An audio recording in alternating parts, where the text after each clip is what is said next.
ছাত্র জনতার অভ্যুত্থানে গত ৫ আগস্ট হাসিনা সরকারের পতনের পর বাংলাদেশে যত প্রসঙ্গে আলোচনা চলছে তার মধ্যে অন্যতম নতুন রাজনৈতিক বন্দোবস্ত। মূলত আলোচনার শুরুটা হয়েছিল গত ১৬ আগস্ট। রয়টার্সের এক প্রতিবেদনে উল্লেখ করা হয়, প্রধান দুই রাজনৈতিক দলের বাইরে গিয়ে নতুন দল গঠনের চিন্তাভাবনা করছেন আন্দোলনকারী শিক্ষার্থীরা। মূলত দেশের সব জায়গায় সংস্কার আনতে নতুন রাজনৈতিক দল গঠন নিয়ে আলোচনা চালিয়ে যাচ্ছেন তারা।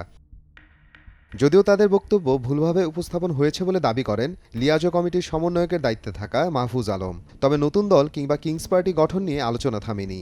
সে আলোচনাকে আরও বিস্তৃত করল জাতীয় নাগরিক কমিটি। সরাসরি দল খোলার ঘোষণা না দিলেও সবাইকে ব্যালট বিপ্লবের জন্য প্রস্তুত হতে বলল সংগঠনটি।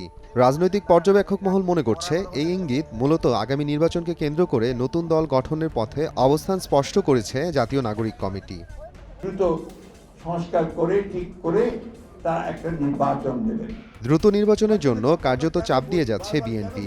শুরুর দিকে অনেক রাজনৈতিক দল যেভাবে কথা বলেছে, বিএনপির অবস্থানের পর তারাও কিছুটা নরম। জামায়াতও অন্তর্বর্তী সরকারকে সময় দিতে চাইলেও তা কতদিন সেটা নিশ্চিত করছে না।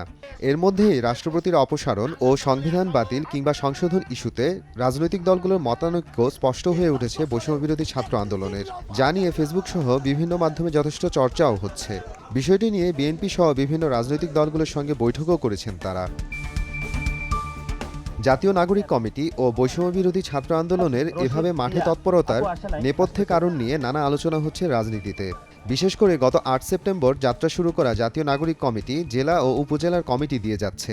সংগঠনের কেন্দ্রীয় নেতারা জুলাই আন্দোলনের সঙ্গে কোনো না কোনোভাবে সম্পৃক্ত। কমিটি এবং এলাকা ভিত্তিক সফরের মাধ্যমে নতুন দল কিংবা বিকল্প রাজনৈতিক প্ল্যাটফর্ম নিয়ে আলোচনা কিংবা প্রশ্নে বরাবরই এ বিষয়ে অনীহার কথা জানিয়েছে জাতীয় নাগরিক কমিটি। ক্ষমতা দীর্ঘায়িত করা বা নির্বাচন পিছিয়ে রাজনৈতিক দল গঠনের প্রস্তুতি নেয়ার মতো কোনো কৌশল তাদের নেই বলেও উল্লেখ করেছেন আন্দোলনকারীরা। তবে রোববার ফেসবুক পোস্ট তাদের সেই অবস্থান থেকে ভিন্ন কিছুর ইঙ্গিত দিচ্ছে। পোস্টে বলা হয়, আগামী ডিসেম্বরের মধ্যেই বাংলাদেশের সব থানায় প্রতিনিধি কমিটি দিতে চায় সংগঠনটি। বাংলাদেশ পুনর্গঠনে ব্যালট বিপ্লবের জন্য প্রস্তুত হতে আহ্বান জানানো হয় ফেসবুক পোস্টে। এর আগে ২ নভেম্বর থানা পর্যায়ে কমিটি গঠনের নির্দেশনা বিজ্ঞপ্তি আকারে প্রকাশ করে জাতীয় নাগরিক কমিটি। এতে বলা হয়, সব কমিটিতে কমপক্ষে ২৫% নারী প্রতিনিধি থাকবেন। শহীদ পরিবারের সদস্য ও অভ্যুত্থানে আহত হওয়া ব্যক্তিরা ৫%, সংখ্যালঘু প্রতিনিধি ৫% ও কৃষক শ্রমিক প্রতিনিধি থাকবেন 5%। এছাড়া এলাকাভিত্তিক সব জাতিসত্তার প্রতিনিধিত্ব রাখতে চায় কমিটি। রোববারের আহ্বান ও ইঙ্গিতের পর নতুন দল গঠনের আলোচনা আরও জোরালো হচ্ছে। সূত্র বলছে, কমিটি গঠনের পর থানায় থানায় সভা সেমিনার করবে জাতীয় নাগরিক কমিটি। ইতোমধ্যে আগামী নির্বাচন এবং তাতে জোটের সম্ভাবনা নিয়েও নিজেদের মধ্যে আলোচনা চালাচ্ছেন সংগঠনের নেতারা। পরিস্থিতি বিবেচনায় জেলায় জেলায় সমাবেশ কিংবা নেতাদের সফরের মতো কর্মসূচি দিতে যাচ্ছে নাগরিক কমিটি। বাংলাদেশে ছাত্র জনতার অভ্যুত্থানে যারা নেতৃত্ব দিয়েছেন তারা এখন ৩ ভাগে বিভক্ত হয়ে ৩ রকম ভূমিকা পালন করছেন।